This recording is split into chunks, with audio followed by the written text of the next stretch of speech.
El Magharibiya, quel plaisir de vous retrouver pour ce nouveau numéro de Microscope. Soyez les bienvenus et merci pour votre fidélité au programme ce soir avec nos invités. Une nouvelle fois, diplomatie, une nouvelle crise bilatérale, point d'interrogation. L'avenir nous en dira un peu plus. Nous allons revenir notamment sur ce communiqué diffusé donc hier, jeudi 25 juillet, par le ministère algérien des Affaires étrangères.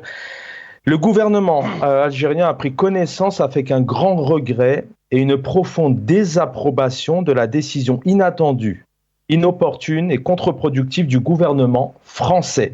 Nous allons revenir donc sur les relations algéro-françaises, sur cette nouvelle situation donc du gouvernement français apportant un soutien sans équivoque et sans nuance au plan d'autonomie sur le Sahara occidentale dans le cadre de la souveraineté marocaine.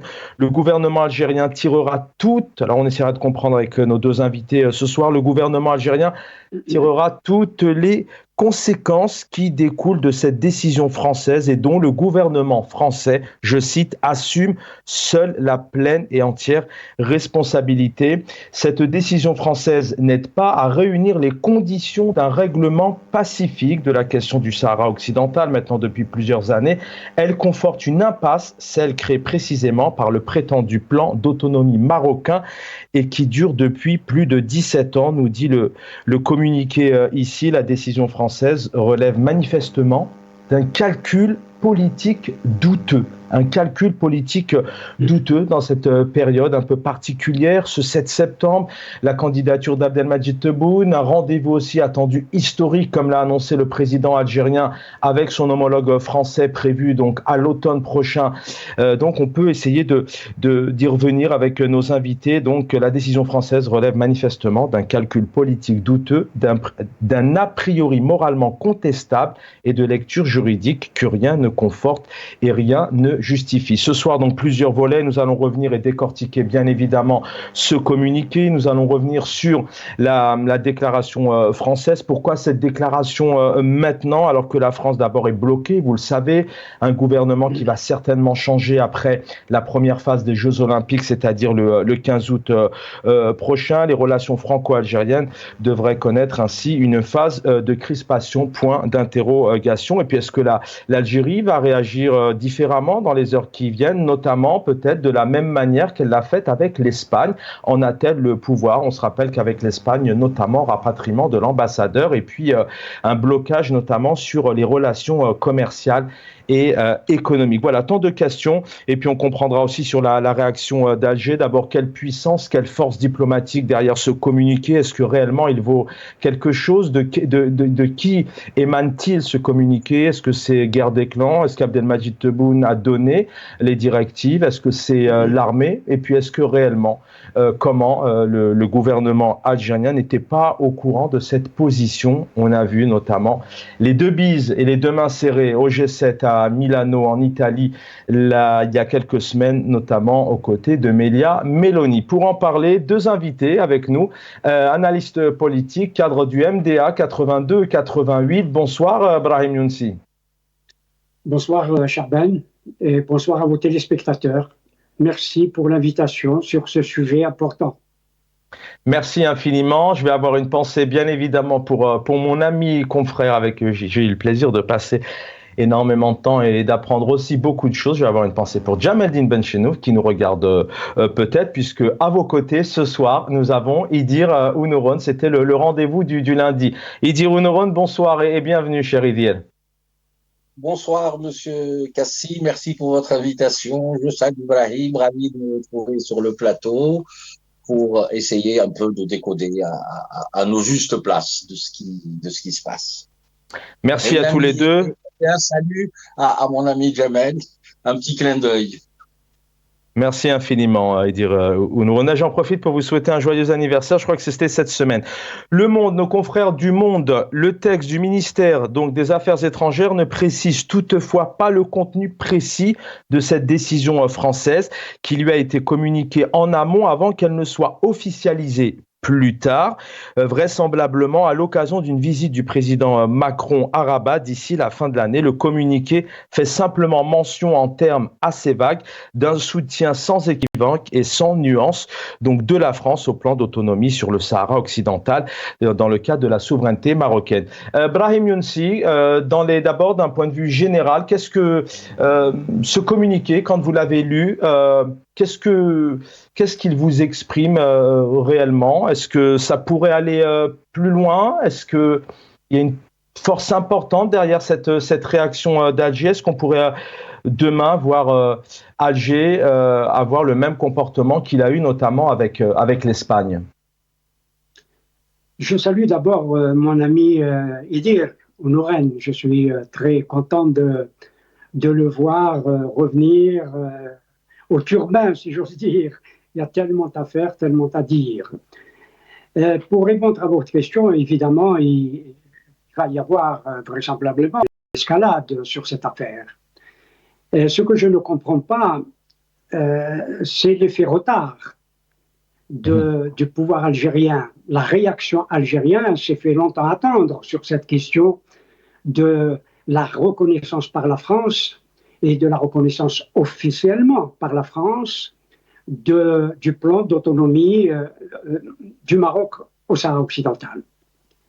Parce que le ministre des Affaires étrangères français avait annoncé, il y a 5 ou 6 mois, lors de son voyage à Rabat, en présence du ministre des Affaires étrangères marocain, la reconnaissance par la France, et ça ne peut ne pas être, c'est officiel, quand c'est le ministre des Affaires étrangères qui le dit, que la France reconnaissait et soutenait le plan d'autonomie marocain.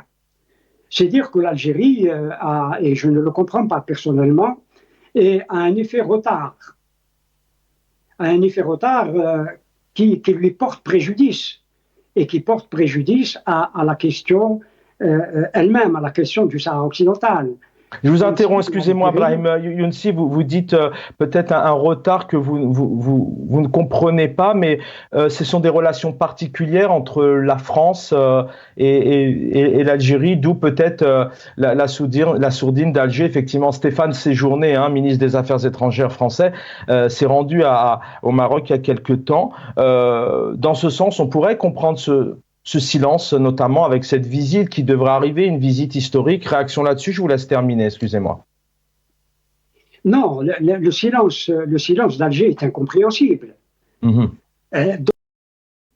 il faut le dire, la diplomatie algérienne échoue sur le dossier du Sahara occidental. C'est un échec, et un échec flagrant de l'Algérie, en tout cas du gouvernement algérien, du pouvoir d'Alger, sur cette question.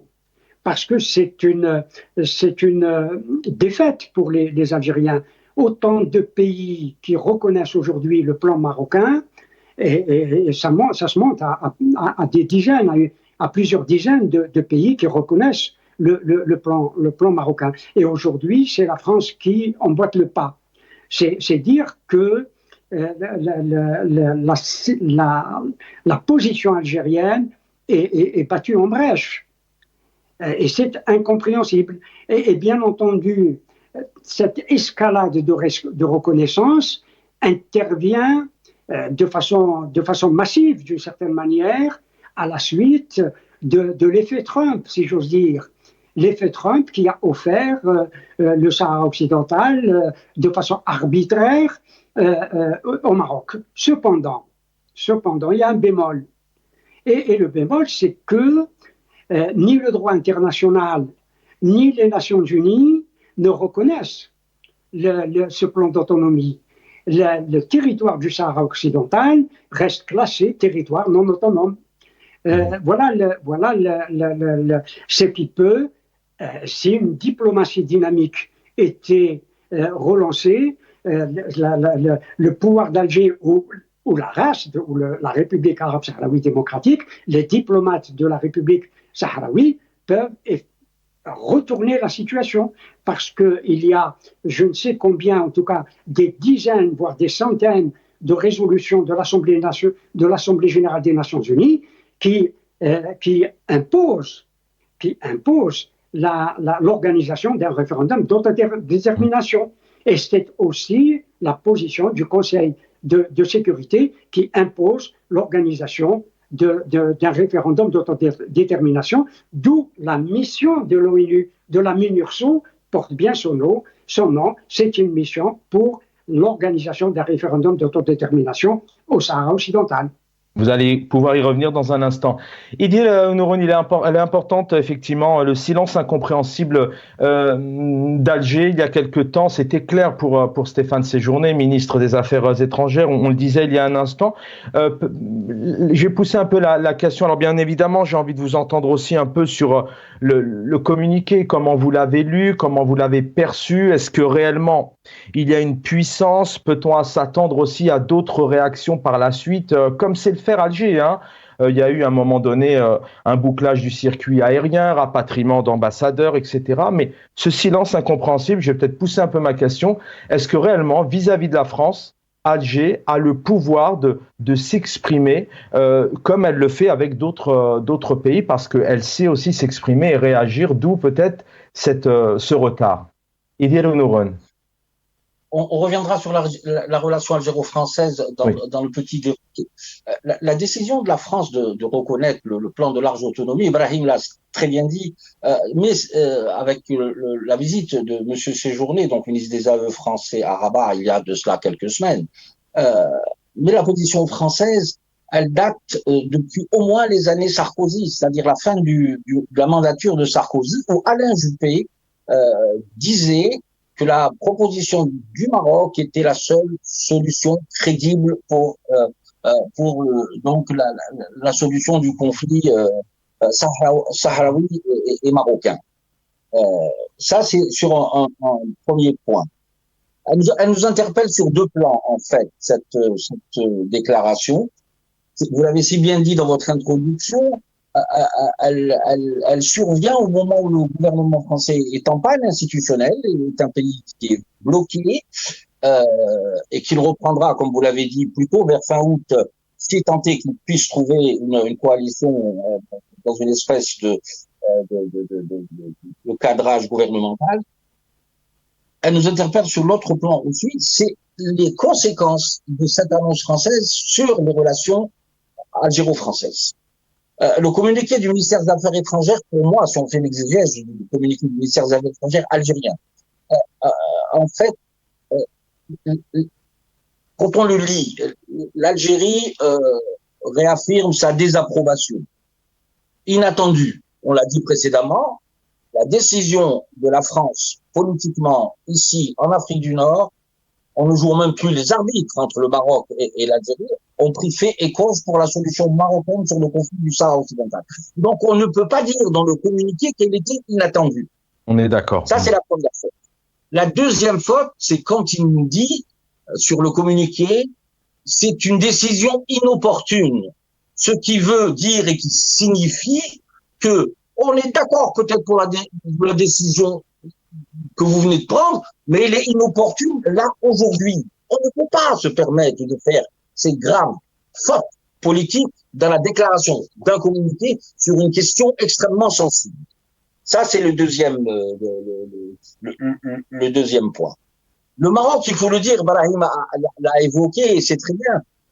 Il y a la reconnaissance, un peu, il a dit massive, moi je dirais, de pratiquement toutes les monarchies du Golfe sur le plan marocain d'autonomie, donc toutes les monarchies. On aurait aimé que le gouvernement algérien réagisse un peu, pas aussi violemment, pas aussi virilement avec la position française, mais qu'elle puisse au moins convoquer les ambassadeurs, qu'ils puissent expliquer dans un rôle et dans un jeu diplomatique classique. Or, ce n'est pas le cas. On ne peut pas avoir dans ces questions-là deux poids et deux mesures. La France, on a l'impression que c'est un petit nonos qu'on peut attaquer parce que nous avons un passé colonial dramatique, parce que la France est coupable de crimes contre l'humanité chez nous, qu'elle est coupable d'essais nucléaires qui n'ont pas encore trouvé leur solution dans le cadre d'accords bilatéraux, etc., etc. Donc, ce qu'il faut dire, c'est que à l'exclusion du Qatar, qui est un peu le mouton noir des monarchies du Golfe, ou d'ailleurs l'élément un peu libre des monarchies du Golfe, c'est que toutes les monarchies ont eu des gestes inamicaux, d'abord envers les Sahraouis. Et moi, ce qui m'interpelle encore plus, Monsieur Kassi, c'est que nous montons encore une fois au créneau. Brahim, je sais qu'il ne sera pas d'accord. Pas d'accord, non, je ne sais pas s'il va souscrire à l'idée. Mais moi, je n'ai pas entendu le président de la RAS, de la République arabe sahraoui démocratique, s'exprimer. Et puis, il faut reconnaître aussi que sur le communiqué,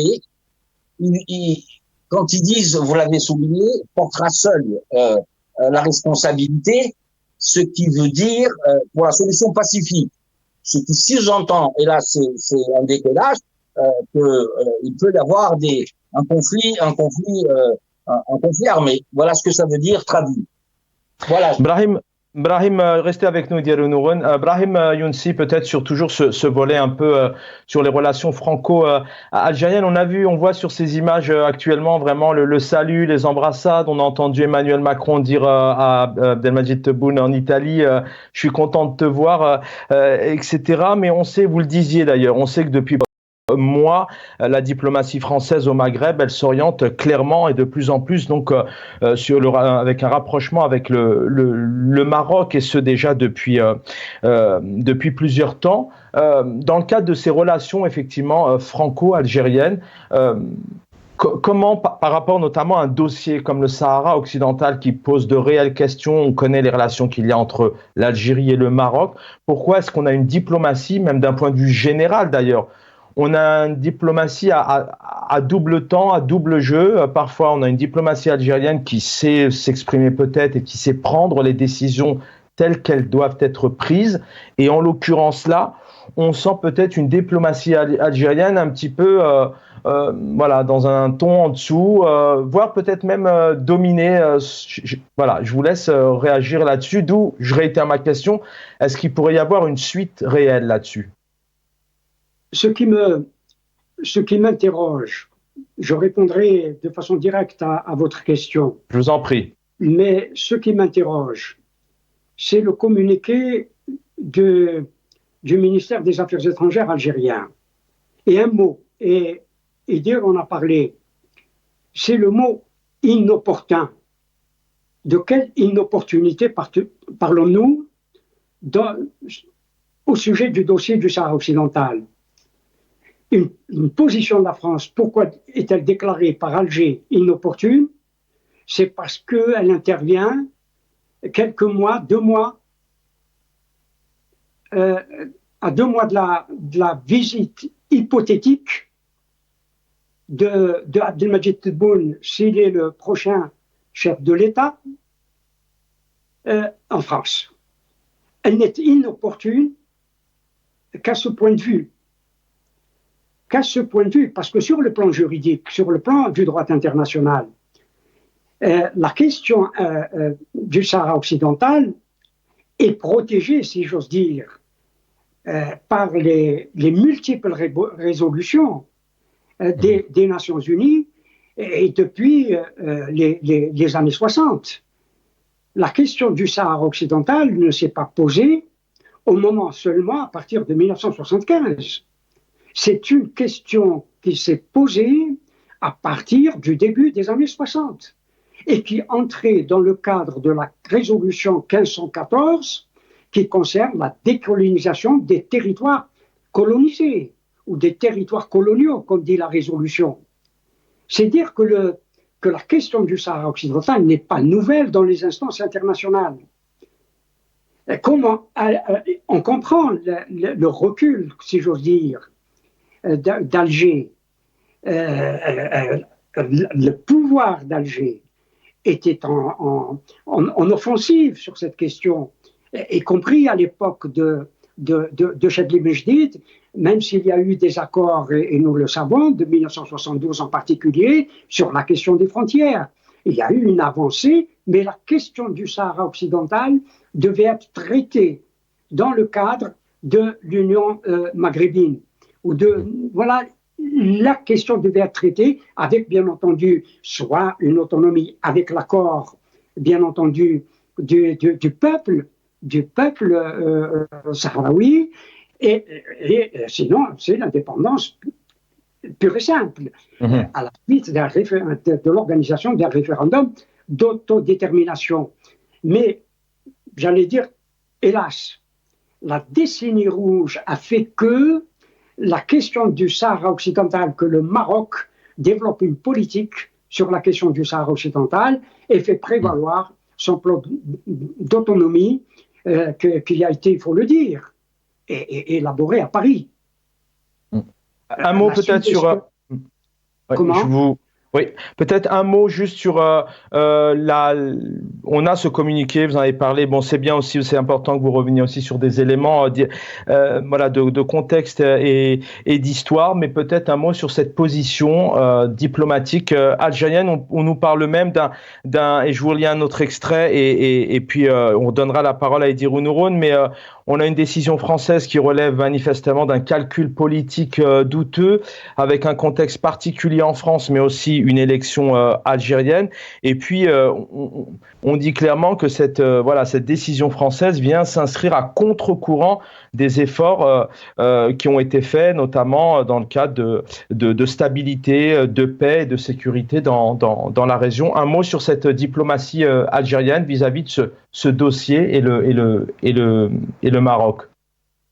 Oui, la France algérienne s'est beaucoup affaiblie sur cette question, sur le dossier du Sahara occidental, à partir du moment où Abdelaziz Bouteflika, il faut le dire, est tombé malade d'une part, et d'autre part, il a offert, il faut dire aussi les choses, et c'est là où la position de l'Algérie, du pouvoir d'Alger, a commencé à s'affaiblir. Il a offert plus de 20 ans de cessez-le-feu. Et il a même empêché ou interdit au Front Polisario d'utiliser son armement et de mener des offensives contre les troupes marocaines ou les territoires occupés par le Maroc. Et 20 ans de cessez-le-feu, c'est énorme, c'est un échec flagrant. Et il a donné 20 ans au Maroc pour se poser, pour construire, pour avancer, pour se développer et pour jouer un jeu diplomatique il faut le dire, que ce soit aux Nations Unies ou auprès de l'Afrique, malgré la charte de l'unité africaine qui interdit l'occupation de territoire et que les frontières ne devaient pas bouger, les frontières héritées de la colonisation au moment de l'indépendance ne devaient pas bouger. Et puis le Maroc intègre l'Union africaine, alors que l'acte constitutif de l'Union africaine reconnaît l'intangibilité des frontières héritées lors des indépendances. L'intangibilité des frontières que reconnaît le droit international sous l'uti possidetis juris. Les spécialistes de droit international connaissent ça, c'est les frontières héritées en tout cas en Afrique, héritées comme on disait à l'époque de la colonisation, parce que la guerre des sables ou la guerre dite des sables chez nous a fait que l'Algérie et le Maroc se sont entendus pour que sous l'égide de l'OUA que le Maroc et l'Algérie règlent cette question des frontières entre elles ou entre eux. Et en 1964, cette question des frontières a été en principe réglée, y compris concernant le Sahara occidental. Je reviens à vous, Brahim Edir Nouron. Vous avez un peu moins de temps de parole. Essayons de nous intéresser, si on peut vraiment, qu'est-ce qu'il en sera demain? Il va y avoir des rendez-vous importants. D'ailleurs, on va peut-être écouter dans quelques instants Abdelmadjid Tebboune qui parlait d'un rendez-vous historique avec son homologue français. C'est une question phare parce que c'est vrai qu'on pourrait passer des heures à essayer de découper, de décortiquer un peu le Maroc, l'Algérie, le Sahara occidental, etc. Mais voilà, ce qui nous intéresse aussi ce soir, c'est de comprendre un peu ce qu'il pourrait y avoir dans les semaines à venir. Abdelmadjid Tebboune se rendra selon vous à Paris. Est-ce qu'il sera élu et qu'est-ce que vous mettez derrière ce calcul politique douteux de la France, Edir Nouron? A raté l'occasion de se taire parce qu'il faut. Avant ça, je voulais simplement dire à Brahim, le droit international, je suis complètement et entièrement d'accord avec toi. Je n'ai aucun problème là-dessus, puisque le Sahara occidental est le dernier dossier de territoire colonisé à décoloniser. C'est le dernier territoire. Quand tu dis autonome, c'est à décoloniser. Tu parlais de la stabilité des frontières héritées du colonialisme dans les années 60. Il n'y a aucun souci là-dessus. Le problème, il faut revenir peut-être sur le Sahara occidental, et je pense que tu as une meilleure expertise que moi, puisque tu as beaucoup travaillé là-dessus. C'est que en faisant sa marche verte et en occupant le territoire du Sahara occidental, je suis désolé, le Sahara occidental, c'était pas une terra nullius, comme on dit. Enfin, ceci étant dit, mais par rapport à la France, pour aussi abonder dans le sens de Brahim, pour un peu être interactif, l'inopportunité dans le communiqué du ministère des Affaires étrangères algérien, je suis d'accord avec toi, ça hypothèque la visite qui était prévue en fin octobre, début novembre de M. Abdelmadjid Tebboune à Paris. Pourquoi vous mettez ça au passé? Parce que je pense que la crispation va aller crescendo. Nous allons avoir des crispations d'un ordre nouveau. Et là, j'en parlerai juste après pour dire qu'est-ce qu'on doit faire, nous, en tant qu'Algériens. La décision inopportune, pour moi, quand quelqu'un me dit c'est inopportun, ça veut dire prends ton temps, tu peux décaler un petit peu, c'est pas le moment de. Mais en actant et en considérant que c'est inopportun, les conséquences, je l'avais dit en préalable, sur la relation algéro-française seront très grandes. Donc, l'Algérie doit profiter justement de cette crispation pour remettre à plat l'ensemble des relations algéro-françaises. Je dis bien l'ensemble des relations algéro-françaises. Elle a une occasion historique de le faire à tous les niveaux. N'oubliez pas une chose, c'est que la France est en train d'être disqualifiée de la 5e puissance mondiale, elle est passée à la 7e puissance mondiale. Le fait que M. Macron n'ait pas eu donc lors de son deuxième mandat, de la première mandature de la législature, la première, n'a pas eu la majorité absolue, fragilise à la fois Macron et fragilise la France en Europe. Il faudra aussi évaluer quelles seront les conséquences de la décision française d'éventuellement dire que la solution de la large autonomie pour le Sahara occidental est une position, est une option politique sérieuse et crédible. Est-ce qu'elle peut entraîner derrière elle l'Allemagne, qui est très loin de ces questions-là, dont ses proxys sont plutôt l'Europe centrale et l'Europe de l'Est? Est-ce que les pays méditerranéens européens, dont l'Italie et l'Espagne, on connaît la position de l'Espagne, qui est un peu revenue sur cette position-là, l'Italie, je ne pense pas qu'elle puisse jouer le jeu de la France, quel va être justement le fait que la France ait dit et fait cette déclaration sur la Commission européenne? Ça, c'est le deuxième élément. Le troisième, Monsieur Kassi, c'est que ça va affecter l'ensemble des relations, à la fois commerciales, énergétiques, sécuritaires, migration. Sans compter si nous avons une capacité véritablement d'influence dans le Sahel, c'est toutes ces questions-là qui doivent être remises à plat. Et je pense que la France a tout perdu à condition que la diplomatie algérienne puisse être de niveau. Et là, je suis tout d'accord avec Brahim quand il a dit le déclin, la déliquescence de la diplomatie et de toute l'administration algérienne a commencé avec la lourdeur de la maladie du président. Rappelez-vous, quand M. Hollande, après l'entrevue avec M. Bouteflika a dit « Je suis étonné par son alacrité ». Non, il ne faut pas imputer cette crise uniquement à M. Tebboune. Elle arrive et elle monte d'un peu plus loin. Donc, c'est toutes ces questions-là qu'il faudra voir. La France, elle ne peut jouer sur nous sur deux niveaux. Les visas et renégocier l'accord de 68, on en parlera avec Brahim dans un petit moment. Brahim Younsi, peut-être rapidement un mot tout de même. Vous avez qualifié cette sortie de claque française. Vous aviez répondu quelque part tout à l'heure avec ce retard. Vous pouvez réagir là-dessus. Selon vous, on sait tout de même en Algérie que c'est pas clair. Il y a des situation très clanique. On a un président aujourd'hui, qui est soutenu quand même par un certain nombre de personnes et de partis, mais on a l'armée derrière. selon vous, réellement, qui a dicté ce communiqué maintenant pour pousser un peu l'espace-temps? Vous disiez qu'il y avait un retard, un silence, pardon, incompréhensible.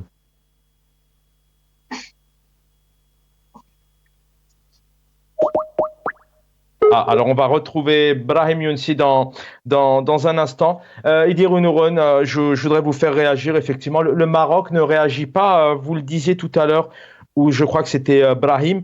La diplomatie sahraoui dans tout ça, on n'entend pas du tout la diplomatie, ni son président élever la moindre protestation, laissant à l'Algérie le seul monopole des réponses et des réactions, même lorsqu'elles sont tardives.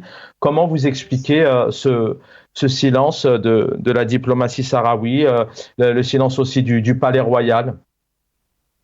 Tout à fait, mais ça, il y a eu un précédent lors de la crise majeure qu'a eu l'Algérie avec le Royaume d'Espagne. Je m'étais moi-même interrogé sur le silence de la diplomatie sahraoui, sur le silence du président sahraoui et des associations sahraouies, parce qu'il faut comprendre aussi, en tant que puissance colonisatrice du Sahara, il y a beaucoup de Sahraouis, de communautés sahraouies au Maroc, en Espagne. Et moi, je m'étais interrogé, je pense que Brahim était sur le plateau avec moi, en disant c'est pas possible que nous montions au créneau sans que les Sahraouis puissent défendre déjà par principe la position et bien évidemment la posture et la décision de l'ONU d'aller au référendum d'autodétermination. Or, il s'est trouvé, on avait même échafaudé une petite architecture en disant Monsieur Sanchez est de gauche, il y a des écologistes, il y a des forces un peu radicales à gauche. On s'est dit que peut-être, avec le tissu associatif sahraoui, poser cette question au gouvernement espagnol, et d'ailleurs il y a eu une scission puisqu'il y a eu un groupe au Parlement espagnol qui a critiqué la position de Sanchez et qui n'engageait que sa personne. On avait même dit à l'époque que les autorités marocaines détenaient des dossiers un peu douteux, un peu légers sur le Premier ministre espagnol. Donc, bien évidemment, il est surprenant que le président sahraoui ne se soit pas encore exprimé. Il est surprenant que les associations sahraouies, il en existe en France, on en a rencontré dans le cadre de nos activités de militants des droits de l'homme, ne se soit pas encore exprimé. Mmh. Il est bien évident que ça renvoie aussi au fait que, en montant au front comme ça, en tant que diplomatie algérienne, nous qui avons toujours refusé de participer, ne serait-ce qu'au triangulaire à Genève, où sur recommandation, il devait y avoir à la fois le Maroc, les Sahraouis et les Algériens. Les Algériens ont toujours refusé cette triangulaire en prétextant le fait que nous ne sommes pas belligérants. C'est toutes ces questions-là qu'il faudra bien évidemment prendre en considération, sans compter les risques que ça a. Dans le communiqué du ministère des Affaires étrangères, il y a quand même un risque d'escalade, et ce risque d'escalade, il peut aller très loin. Mmh. Ce risque d'escalade, vraiment 40 secondes, Idir Unouron, elle est confortée par la France, enfin pas indirectement, c'est ce que veut dire aussi le communiqué. Hein. Non, moi je pense que tout dépendra de quelle direction ça va prendre. Mmh. Tout dépendra de la réaction du gouvernement algérien par rapport à la décision de la France. C'est fondamental. Et quelle sera la qualité de la réponse? Quels seront les signaux que va donner la diplomatie algérienne dans l'espace algérien, dans l'espace africain et dans l'espace sahélo-sahélien? Parce que ces questions sont extrêmement liées l'une à l'autre. Et quelle va être la position algérienne aussi sur les relations commerciales, comme je l'ai dit, sur les relations énergétiques, sur les relations des OQTF, sur les relations de la migration, il y a tellement de dossiers. Et comme j'ai dit, en opposition, la France et là c'est pour couper court à certains de nos compatriotes, ils disent c'est la France qui dirige les Algériens. Ils se trompent lourdement. En tout cas, vous pensez que l'Algérie pourrait prendre d'autres décisions. Brahim Younsi, je vous posais la question tout à l'heure, notamment, vous l'avez évoqué en début d'émission, puisque vous avez qualifié la sortie des affaires étrangères de claque française, mais vous l'avez évoqué un peu sur le fait éventuellement de cette surprise. Mais d'abord, un mot, selon selon vous, ce communiqué? On sait qu'en Algérie, vous connaissez le dossier par cœur, il y a des clans, il y a cette guerre clanique, le président d'un côté, l'armée de l'autre. Abdelmadjid Tebboune valide, il soutient, bien sûr, officiellement, c'est son ministère, mais est-ce que selon vous, il a validé ce genre de communiqué? Ça, c'est un premier point. Et j'aimerais aussi vous entendre sur la diplomatie sahraoui qu'on n'entend pas du tout sur ce dossier. Je pense que la position du pouvoir d'Alger, de façon globale, veut dire à la fois la présidente de la République, le ministère, de toute façon, le ministre des Affaires étrangères est aux ordres. Il applique la politique étrangère du chef de l'État, sinon du gouvernement. Et bien entendu, il y a sur cette question-là une unité invariable. C'est clair. Et depuis je vous pose cette question parce que selon vous, est-ce qu'on n'est pas aussi en train de... Alors encore une fois, sans spéculer, on essaye de comprendre, c'est le 7 septembre bientôt. Est-ce qu'indirectement, il n'y a pas un autre clan qui essaye de créer aussi des bâtons, de mettre des bâtons dans les roues à Abdelmadjid Tebboune en essayant un peu de provoquer ce genre de communiqué, par exemple? Je n'y crois pas. Je n'y crois pas. Sincèrement, je n'y crois pas parce que la question du Sahara occidental est extrêmement sensible. Sur l'unité nationale algérienne, d'abord. Il y a quand même une armée, il faut dire les choses telles qu'elles sont, comme nous l'étions nous à l'époque en Tunisie, nous avons une armée étrangère que nous aidons évidemment et qui est sur notre territoire. Elle est dotée, qu'on le veuille, nous n'allons pas faire la guerre à une population que nous avons aidée, que nous avons hébergée, parce que nous avons décidé de changer de politique. C'est tant qu'il y a un changement d'orientation politique. Ce serait extrêmement grave aujourd'hui que le pouvoir d'Alger réoriente différemment sa politique étrangère par rapport au Sahara occidental. C'est extrêmement grave. C'est dire que l'Algérie n'a plus aucun principe et joue dans la cour des plus petits États qui existent, à obéir de cette façon-là à l'ordre qui lui est quelque part donné. C'est que l'Algérie se retrouve effectivement dans une très mauvaise position, ça c'est clair, et cela depuis des années, depuis au moins 2005, au moment où Abdelaziz Bouteflika, qui était très actif, il faut le dire, sur cette question du Sahara occidental. Bien sûr qu'il n'avait pas réussi, mais il était très actif sur cette question et ferme sur cette question du Sahara occidental. Depuis qu'il était tombé malade, cette question a été laissée aux jachères ou en jachère. C'est dire que la question du Sahara occidental, et on le voit, depuis ce que j'ai appelé l'effet Trump, Trump arrive comme un éléphant, casse tout, et comme s'il était lui-même le distributeur de terres et les Nations Unies à lui tout seul, donne un territoire à un État qui est contesté dans cette revendication, sachant pertinemment que la Cour internationale de justice n'est pas allée dans le sens du Maroc, a dit que ce territoire devait être autonome, et puis toutes les résolutions des Nations Unies, on le répète, y compris les résolutions de l'Union africaine et de l'Organisation de l'Unité africaine, sont allées dans le sens des résolutions pertinentes des Nations Unies.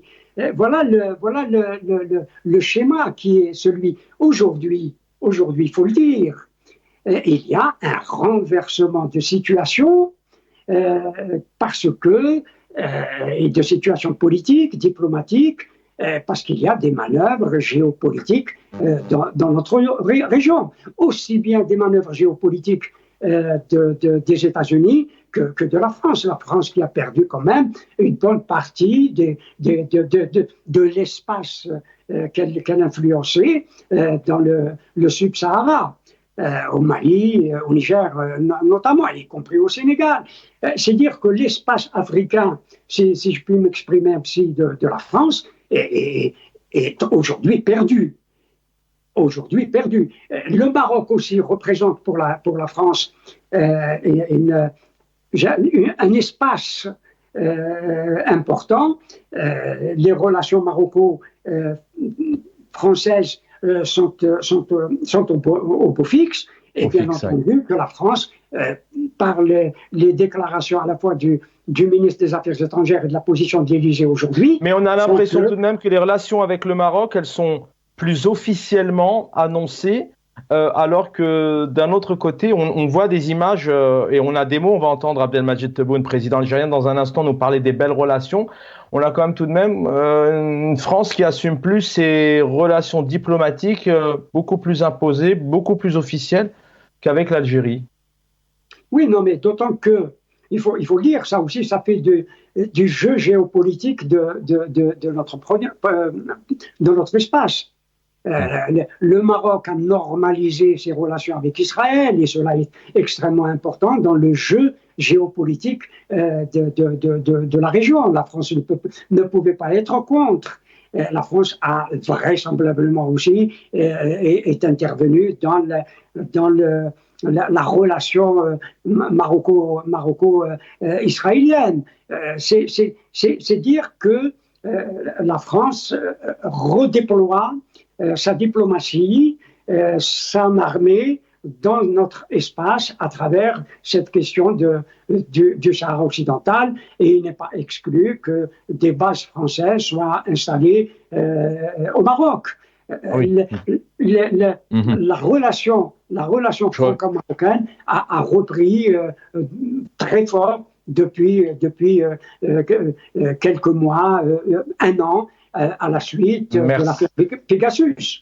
Je reviens à vous, Brahim Younsi. On va juste tout de même écouter le président algérien qui nous parle des relations. Si je ne me trompe pas, dans cette vidéo, il revient sur ce rendez-vous qu'il a classé d'historique, notamment prévu à l'automne prochain avec son homologue français.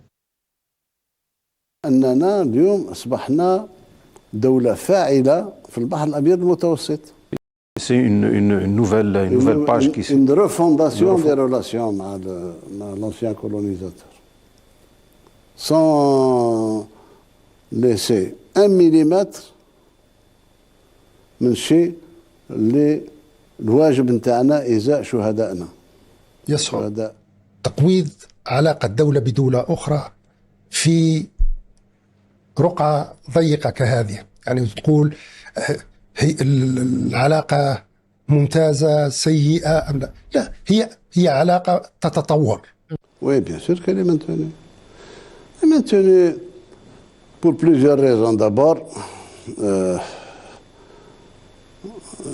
je crois que c'est un rendez-vous à ne pas rater de l'histoire. Hein. Pas un rendez-vous entre le président Macron et le président algérien, non. Pardon, vous dites un rendez-vous de l'histoire. De l'histoire. Et pourquoi? وصلنا لمرحلة النضج أننا Idir Nouron et Brahim Younsi sont avec nous. Idir Nouron, avant de terminer l'émission avec Brahim Younsi, en écoutant cette réaction, en 2 minutes, les perspectives avec cette nouvelle sortie, et puis dans un contexte particulier, encore une fois, d'un côté on a la France où ça bouge, vous connaissez le dossier énormément. Macron attend le 15 août avant de changer de Premier ministre. Et puis surtout, il y a le 7 septembre. En 2 minutes, vos perspectives avec la France, bien évidemment, dans un contexte électoral algérien pour ces présidentielles. Je voulais juste revenir un peu sur ce qu'a dit Brahim en parlant de est-ce que le président avait, suite à votre question, sur d'éventuels clans qui pourraient essayer éventuellement de poser problème à M. Tebboune à la veille de l'élection présidentielle. Et Brahim le sait très bien, c'est que il y a des domaines réservés de l'état-major ou de l'armée, on va dire en règle générale, la relation avec le Maroc, la relation avec la France, la politique pétrolière et d'autres politiques qui sont des domaines réservés, partagés pour certains, avec la façade civile du pouvoir. Cependant, moi, ce qui m'interroge et me parle là actuellement, c'est qu'on n'a pas évalué dans l'émission sur quel axe la relation algéro-française pourrait se tendre encore plus. Nous avons toutes les cartes en main.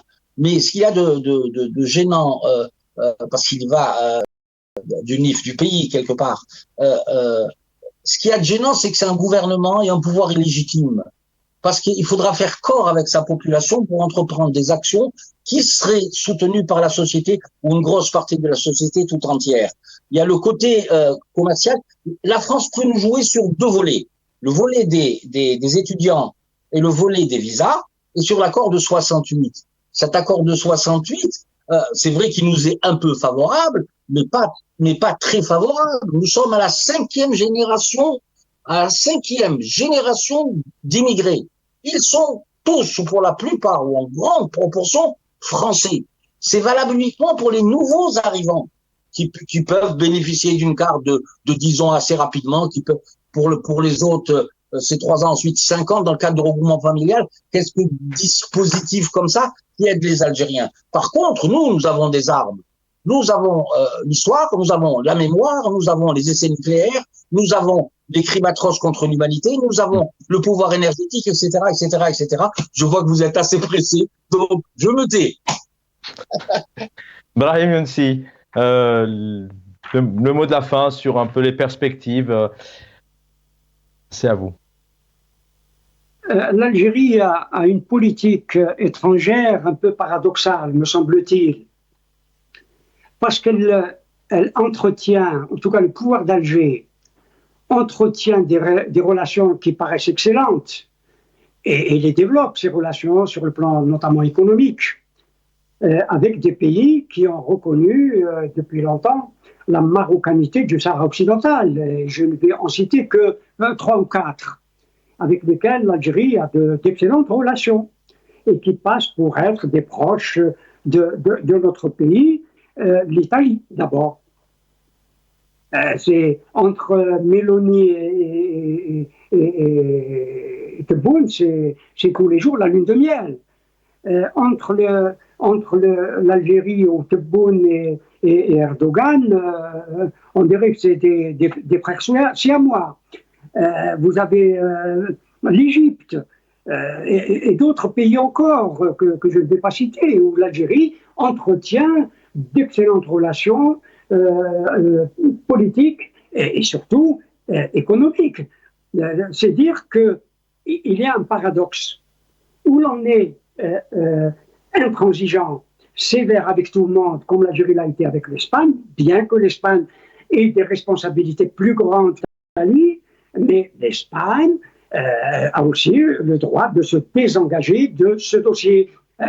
Il n'est même en tant qu'ex-puissance administrante, les Nations Unies ont repris le dossier et n'obligent pas l'Espagne d'organiser, aujourd'hui qu'elle est partie, d'organiser un référendum d'autodétermination. Elle devait le faire avant de partir.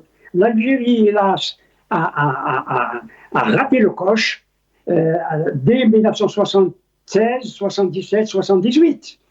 Et puis après, on a sommeillé, on a laissé le Maroc agir et faire, et voilà où ce dossier se trouve. C'est-à-dire que le Maroc est en passe d'imposer sa solution. Brahim Younsi, merci d'avoir été avec nous, cadre du MDA 82-88, analyse politique. Plaisir de vous avoir retrouvés tous les deux. Idir Ounouron, merci infiniment d'avoir été avec nous ce soir. La prochaine fois, promis, on retrouvera Djameldine à vos côtés, Djameldine Benchenou, que vous retrouvez, je rappelle, en semaine, tous les soirs après Microscope pour l'édito. Merci l'équipe en régie d'avoir accompagné. J'aurai le plaisir de vous retrouver demain soir et normalement, El Omra à suivre, c'est Salim Salhi, Mohamed Bachouch juste derrière et l'autre fille double canon, peut-être pas ce soir, je crois. Bonne soirée à tous et à demain, je l'espère.